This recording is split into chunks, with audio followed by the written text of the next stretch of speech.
We measure just about everything these days, right? Our steps, our screen time, our bank accounts. But what if? What if you could measure the actual structural stress on your relationships? This is the story of a system that's designed to do exactly that. And it's the story of its architect, Rouse. I mean, really think about that. What if every single argument, every moment you felt stretched to your limit, wasn't some deep, personal failing? What if it wasn't about a lack of love, but just physics? Just a simple case of the load on the system being more than it was designed to handle. It's a pretty wild idea, I know, but it's the core of this whole new way of looking at how we connect with each other.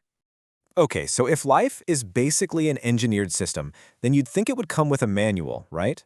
Well, for a lot of people diving into this, that's exactly where the journey begins. And here it is. It's a book called The Unwritten Syllabus. And the promise is huge. It's supposed to be that missing instruction manual for relationships that we all should have gotten. The one that lays out all the hidden rules. But this book, it's really just the tip of the iceberg. It's the front door to something much, much bigger. Because this is way more than just another self-help book. Think of it more like a key. It's the gateway to an entire operating system for how we connect with each other, an OS called the Rouse OS. So, this operating system, what exactly is it? Well, it all starts with looking at the problem in a completely different way. It actually creates this whole new field of study called relational systems engineering. And the central idea is pretty mind-bending. Stop thinking about relationships as these messy, chaotic, emotional things. Instead, start thinking of them like a bridge or a building, a structure that's literally designed to bear a certain amount of weight. And if it's a structure, well then it can be analyzed, it can be measured, and, this is the key part, it can be reinforced. And this is where you really see the huge difference in approach. See, our usual way of dealing with things, what you might call legacy systems, is totally reactive.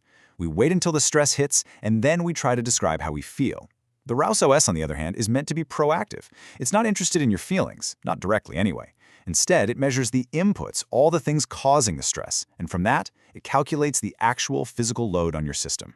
And listen to this, because this is the real game changer. The big idea here is that friction, conflict, arguments, it's not a character flaw. It's just data. All of a sudden, blame just gets lifted right out of the equation. A fight isn't about who's right or who's wrong anymore. It's just a system alert, a little notification telling you that the external load has gotten bigger than what the system was designed to handle. That's it.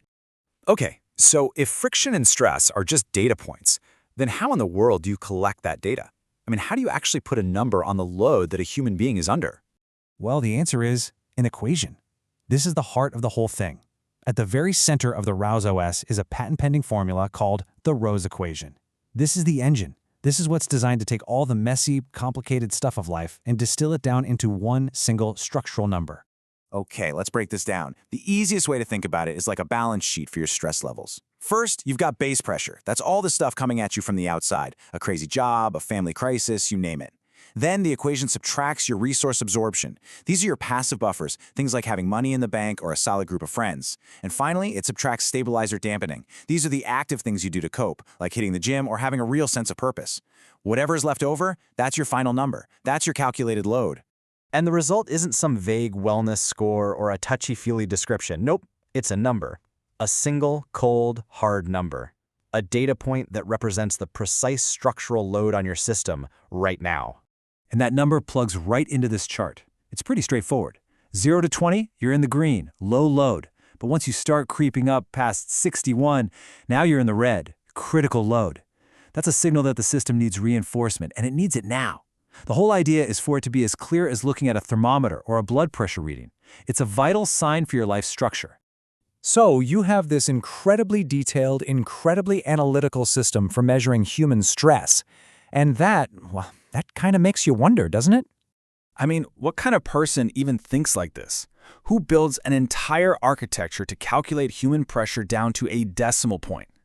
To get that answer, you have to look at the guy who built it, Rouse, and the absolutely unbelievable story of how this whole thing came to be. Just look at this timeline from 2026. It's a creative explosion. We're talking about documenting the entire OS, filing for intellectual property, getting a provisional patent for that core equation, and even getting a paper reviewed by a journal, all within a span of just a few weeks. It's an insane pace. But the when and how fast isn't even the most shocking part. It's the where and under what conditions that really tells you the story. And that context is, well, it's just staggering. This whole thing, the entire complex system, the patents, the math, it was all put together on a cheap smartphone while Sean Rouse was homeless. And not only homeless, but also recovering from a traumatic brain injury.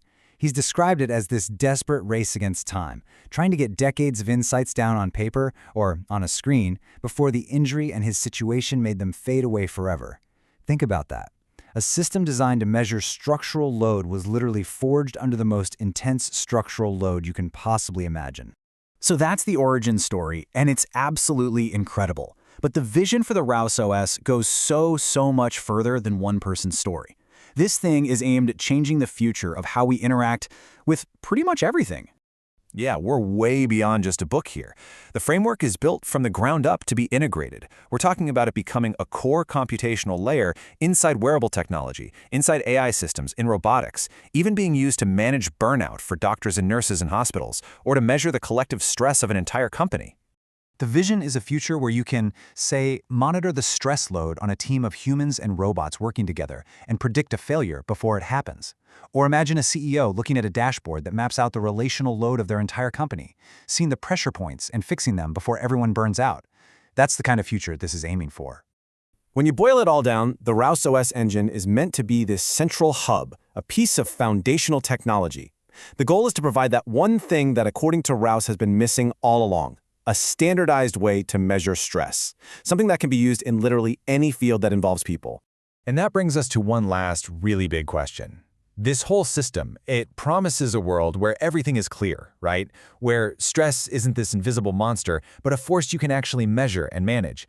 But let's be real.